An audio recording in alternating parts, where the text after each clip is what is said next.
Next up is Graham Temple. Graham's just joining us now. Graham's from an organisation called Crainn, depending on where you are in the country. And it's an organisation that advocates for change to legislation related to cannabis use.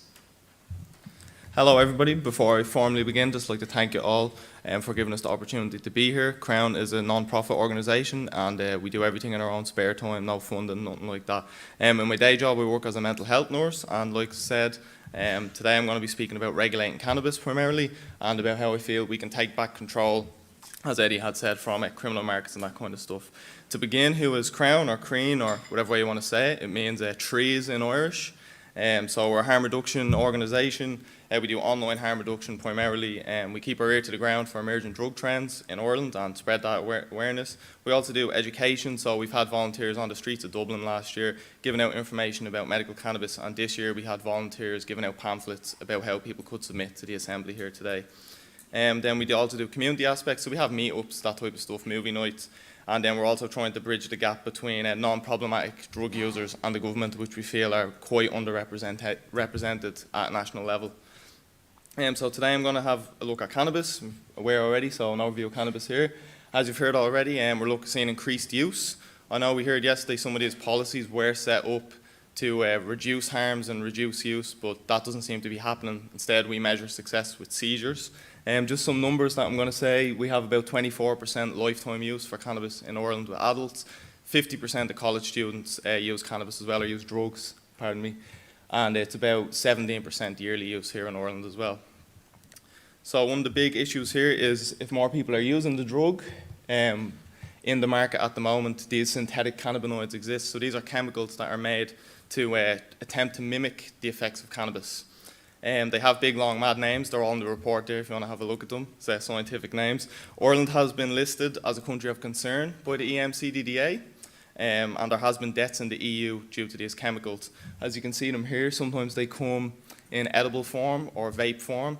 This can appeal to young people, mainly due to the stealth aspect. These don't smell or anything like that. The dogs can't detect them when they're brought in due to the nature they're making new chemicals all the time.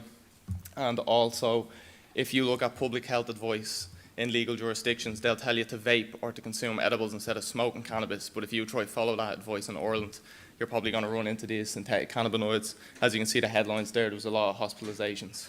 Now moving on from synthetic cannabinoids to look at actual cannabis, we'll look at medical cannabis. So in Ireland we have 47 people on the medical cannabis access programme. Just compare that there to Germany or to the UK, they have a much larger amount of people getting medical cannabis. That's through private prescription in both of them. In Germany, it's about €51 million worth of medical cannabis was given out in the first quarter of this year to patients. And this map shows if you have a prescription in the UK, where you can bring it. So as you can see there, if you had a prescription in the north of Ireland, you couldn't bring it down to the Republic. You'd be a criminal with your prescription. And Irish medical cannabis refugees exist, so we know people that have had to move to Spain or move to Poland to get access to cannabis here, including someone with MS, and they don't meet the criteria of, he's been told he doesn't have enough spasticity to gain the cannabis here, so he's actually moved to Spain. Then from an enforcement point of view, as you heard yesterday, the stop and search is used. These are just some figures here to highlight. The London Met Police last year, with a population of 9 million, actually conducted less searches than the Gardaí conduct under the Drugs Act. This is from 2014. They were the last time the Garda released statistics on this. In that report, they also highlighted that these powers of stop and search are used under the Drugs Act pretty much for all stops and searches. It's the only way they can do it.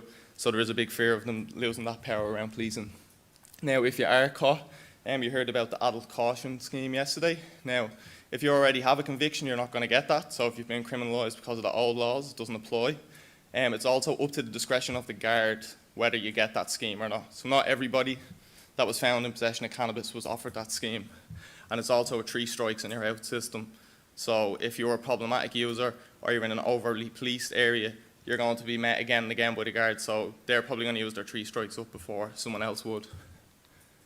So we'll just talk about maybe a little bit what is regulation, what we're going to do, what we advise. So it gives us more control than decrim. If we just decrim and we leave the market out there, the market remains in the shadow. How can we study it and see the effects of the drugs and that type of stuff?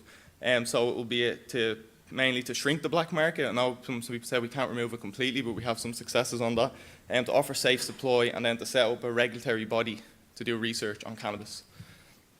So we already have some activities that we regulate in Ireland, so alcohol, tobacco, food, different sports, and then driving, for example. People can't drive any old banger, you have to wear a seatbelt, this type of stuff. Instead of just saying cars can be used recklessly, let's ban them, we regulate around that. There is a nuance to regulation. So like I was saying about the black market, around half of Canadians now purchase their cannabis in a regulated store. After 5 years of regulation, it took about 10 years post-prohibition in America of alcohol for that to happen, that it would switch to a more legal market. Again, Ireland again highlighted as an area of concern for these synthetics. We do not see the same prevalence of synthetics in a market where people can get legal access to cannabis. If you think about demand, if someone wants to purchase cannabis, they can go and purchase regulated cannabis versus buying it on the street and not knowing what they're getting. Then underage usage then is controlled in legal jurisdictions. There are some studies that showed youth rates has remained around the same, maybe a slight increase. That could be to people being more open to reporting. Just 1 minute, Graham. But in my opinion, if a young person was to take an edible or vape something, at least if you took them to the hospital, if they were having a bad time, you could say to the doctor, this is exactly what they took. For example, if they drank a naggin of vodka or something like that, you know they've consumed this much alcohol and this is the effects of it. Sorry, just this graph, this shows as well that we need to not over-regulate the market, and we actually are going to be in competition with the black market, so we need to think about that when we regulate and try and have sensible public health regulation. So our harm reduction based regulations will be to allow home cultivation of cannabis immediately.